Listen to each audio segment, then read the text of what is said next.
سيكون المدرب الجديد للأسود محمد وهبي أمام تحدي كبير، وهو يواجه خصم من نوع آخر اسمه الوقت، استعدادا للمونديالي المرتقب، وهو ما يجعل عديد الأسئلة والتساؤلات تطرح في الشارع المغربي.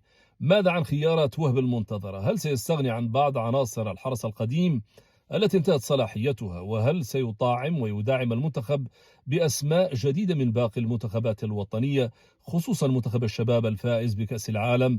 وهل ما نعرفه أن المنتخب يمر بمرحلة انتقالية مع مدرب أكاديمي له رؤية ولديه استراتيجية ولديه بعد نظر.